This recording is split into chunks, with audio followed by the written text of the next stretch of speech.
ಬೆಂಗಳೂರಲ್ಲಿರೋರೆಲ್ಲರೂ ಕೂಡ ಆ ಪ್ರದೇಶ ಏನಿದೆ ನಾವೀಗ ಹೇಳಕೊಟ್ಟಿದ್ದೀವಲ್ಲ ಆ ಜಾಗವನ್ನ ಕ್ರಾಸ್ ಮಾಡೇ ಇರ್ತೀವಿ. ತುಂಬಾ ಸರಿ ತುಂಬಾ ಟ್ರಾಫಿಕ್ ಜಾಮ್ ಅಲ್ಲಿ ನಾವೆಲ್ಲರೂ ಸಿಕ್ಕಾಕೊಂಡಿದ್ದೀವಿ. ತುಂಬಾ ಸರಿ ಎಷ್ಟು ಸರಿ ಬೈಕೊಂಡಿದ್ದೀವೋ ಹಿಡಿಶಾಪ್ ಹಾಕಿದೀವೋ ಗೊತ್ತಿಲ್ಲ. ಆ ಕಾಮಗಾರಿ ಬಗ್ಗೆ ನಿಮಗೆ ಎಕ್ಸ್ಪ್ಲೈನ್ ಮಾಡ್ತಾ ಹೋಗ್ತೀನಿ. Let's go. ಮೊದಲ ಬ್ರೇಕಿಂಗ್ ನ್ಯೂಸ್. ಕಾಮಗಾರಿ ಶುರುವಾಯಿತು. ಒಂದು ಉತ್ಸಾಹ ಇತ್ತು, ಆದರೆ ಪೂರ್ಣಗೊಳಿಸುವಲ್ಲಿ ಆ ಉತ್ಸಾಹ ಕಂಡು ಬಂದಿಲ್ಲ.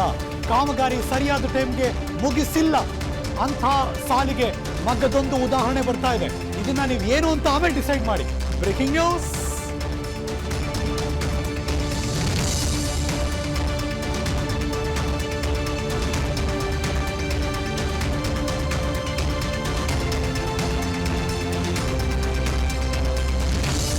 ಇತ್ತೀಚಿನ ದಿನಮಾನಗಳಲ್ಲಿ ಯಾವುದೋ ಕಾಮಗಾರಿ ಮುಗಿದಿಲ್ಲ ಅಂದ್ರೆ ನನಗೆ ಗೊತ್ತು, ವಿಸ್ತಾರ ನ್ಯೂಸ್ ಟಿವಿಯ ಆ ಬದಿಯಲ್ಲಿ ಕೂತಿರೋ ಕೋಟ್ಯಾಂತರ ಜನ ಅನ್ಕೊಳ್ಳೋದು ಇದು ಮಾಮೂಲಿ ಕಣ ಅಂತ ಅನ್ಸ್ಬಿಡುತ್ತೆ. ಹೌದು, ನಿಜ. ಬಿಕಾಸ್ ಪ್ರತಿ ಸರಿಯೂ ಇದೇ ಆಗ್ತಾ ಇದ್ರೆ ಯಾರಿಗೆ ಆದ್ರೂ ನಾವು ಬೆಂಗಳೂರಿನ ಜನ ರೋಸ್ ಹೋಗ್ತೀವಿ. ಆದ್ರೆ ನಾವು ಇದನ್ನ ಯಾಕೆ ತರ್ತಾ ಇದ್ದೀವಿ ಅಂದ್ರೆ ನಮ್ಮ ತೆರಿಗೆ ಹಣ ಈ ಮೂಲಕ ಯಾರಿಗೋ ಹೋಗ್ತಿದ್ಯಾ, ಪೋಲ್ ಆಗ್ತಿದ್ಯಾ, ನಮಗ ಸವಲತ್ತುಗಳು ಸಿಗ್ತಿಲ್ವ ಅನ್ನೋ ನೋವಿದೆಯಲ್ಲ, ಅದನ್ನ ಗಟ್ಟಿ ಧ್ವನಿಯಲ್ಲಿ ಹೇಳಲೇಬೇಕಾದಂತ ಅನಿವಾರ್ಯತೆ ನಮಗೆ. ಕಳ್ಳಾಟ ಮಾಡ್ತಿದ್ದಾರೋ, ದುಡ್ಡು ಹೊಡೆಯೋ ತಂತ್ರ ಮಾಡ್ತಿದ್ದಾರೋ, ಬೇರೆ ಪ್ಲಾನ್ ಇದೆಯೋ? ಬೃಹತ್ ಬೆಂಗಳೂರು ಮಹಾನಗರ ಪಾಲಿಕೆ ಅತಿ ದೊಡ್ಡ ನಿರ್ಲಕ್ಷ್ಯ ನಿಮ್ಮ ಮುಂದೆ ಬಯಲು ಮಾಡ್ತಾ ಇದೆ ವಿಸ್ತಾರ ನ್ಯೂಸ್ ಈ ಕ್ಷಣ ಇವತ್ತಿನ ಬ್ರೇಕಿಂಗ್ ಬುಲೆಟಿನ್ ಅಲ್ಲಿ. ಹಾಗಾದ್ರೆ ಯಾವುದು ಆ ಜಾಗ? ಹೃದಯ ಜಾಗದಲ್ಲಿದೆ, ಹಾರ್ಟ್ ಆಫ್ ದಿ ಸಿಟಿ. ಬರ್ತಾ ಇದೆ ಬ್ರೇಕಿಂಗ್ ನ್ಯೂಸ್ ನಂಬರ್ 2. 2 ವರ್ಷಕ್ಕೆ ಮುಗಿಬೇಕಾಗಿತ್ತು, ಯಾವತ್ತೋ ಮುಗಿಬೇಕಾಗಿತ್ತು. ದುರಂತ ಏನಪ್ಪಾ ಅಂದ್ರೆ 9 ವರ್ಷ ಆಯ್ತು, ಆದ್ರೆ ಕಾಮಗಾರಿ ಮಾತ್ರ ಪೂರ್ಣಗೊಂಡಿಲ್ಲ. Breaking news number 2.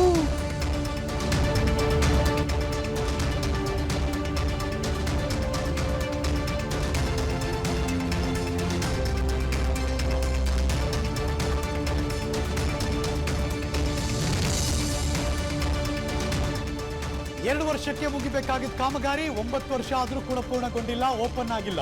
ಬೆಂಗಳೂರಿನ ಓಕಳಿಪುರದಲ್ಲಿರುವಂತಹ 2015ರಿಂದ ಈ ಅಂಡರ್ ಪಾಸ್ ನಿರ್ಮಾಣ ಆಗ್ತಾನೆ ಇದೆ. ನಾನು ಬೆಂಗಳೂರಲ್ಲಿ 26 ವರ್ಷದಿಂದ ಇದ್ದೀನಿ.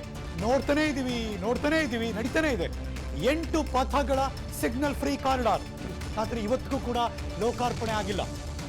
ಜುಲೈ 2015 ಶುರುವಾಗಿತ್ತು, ಜನವರಿ 2017 ಮುಗಿಬೇಕಾಗಿತ್ತು. ಯಾವತ್ತೋ ಪಾಸ್ಟ್ ಟೆನ್ಸ್ ಹೇಳದಂಗಿದೆ ನನಗೆ. 2024 ಜನವರಿ ಬಂತು, ಆದರೆ ಅದರ ಲೋಕಾರ್ಪಣೆಯ ಭಾಗ್ಯ ಮಾತ್ರ ಸಿಗ್ತಾ ಇಲ್ಲ. 115 ಕೋಟಿ ರೂಪಾಯಿ ವೆಚ್ಚದಲ್ಲಿ ಆರಂಭ ಆಗಿದ್ದಂಥ ಕಾಮಗಾರಿ ಇದು. ಆದರೆ ದುರಂತ ಏನಪ್ಪಾ ಅಂದ್ರೆ ಇವತ್ತಿಗೂ ನೋಡಿ ಅದೆಲ್ಲ ಕಿತ್ತೋಯ್ತು, ಅಂಟಿಸಿರೋದಲ್ಲ. Estimated cost, date of work ಶುರು ಆಗಿದ್ದು, ಆರ್ಡರು ಅದು ಮುಗಿಬೇಕಾಗಿದ್ದು ಎಲ್ಲ ಚೆನ್ನಾಗಿ ನೀಟಾಗಿ ಹಾಕಿದ್ದಾರೆ. ಅದು ಯಾವ ಮಟ್ಟಕ್ಕಿದೆ ಬೋರ್ಡ್ ಅಂದರೆ ಕಿತ್ತೆಲ್ಲ ಆಗೋಯ್ತದೆ ಎಲ್ಲ. ಸೊ ಆದರೆ ಆ 8 ಪಥಗಳ ಆ ಫ್ಲೈಓವರ್ ಏನಿದೆ, ಸಿಗ್ನಲ್ ಫ್ರೀ ಕಾರಿಡಾರ್, ಅದು ಮಾತ್ರ ಉದ್ಘಾಟನೆ ಆಗೋ ಭಾಗ್ಯ ಇಲ್ಲ. ಇನ್ನು ನಡೀತಾನೇ ಇದೆ, ನಡೆಸ್ತಾನೇ ಇದ್ದಾರೆ. ಆದರೆ ಈಗಲೂ ಕೂಡ ಟ್ರಾಫಿಕ್ ಜಾಮ್ ಆಗುತ್ತೆ. ಆ ಟ್ರಾಫಿಕ್ ಜಾಮಲ್ಲಿ ಸಿಕ್ಕಾಕೊಂಡ್ರೆ ನಾವೆಲ್ಲರೂ ಕೂಡ ಬೈಕೋತೀವಿ, ಹಿಡಿಶಾಪ ಹಾಕ್ತೀವಿ. ಎಲೆಕ್ಷನ್ ಮೇಲೆ ಎಲೆಕ್ಷನ್ ಬರ್ತಾ ಇದೆ. BBMP ಎಲೆಕ್ಷನ್ ಇತ್ತೀಚೆಗೆ 2-3 ವರ್ಷದಿಂದ ಆಗಿಲ್ಲ.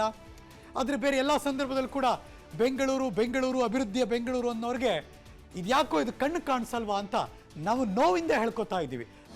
ಅನುಕ್ಷಣದ ಸುದ್ದಿಗಳಿಗಾಗಿ ವಿಸ್ತಾರ ನ್ಯೂಸ್ ಯೂಟ್ಯೂಬ್ ಚಾನೆಲ್ ಸಬ್ಸ್ಕ್ರೈಬ್ ಮಾಡಿ. ಹೊಸ ಸುದ್ದಿಗಳ ನೋಟಿಫಿಕೇಶನ್ಗಾಗಿ ಬೆಲ್ ಐಕಾನ್ ಕ್ಲಿಕ್ ಮಾಡಿ.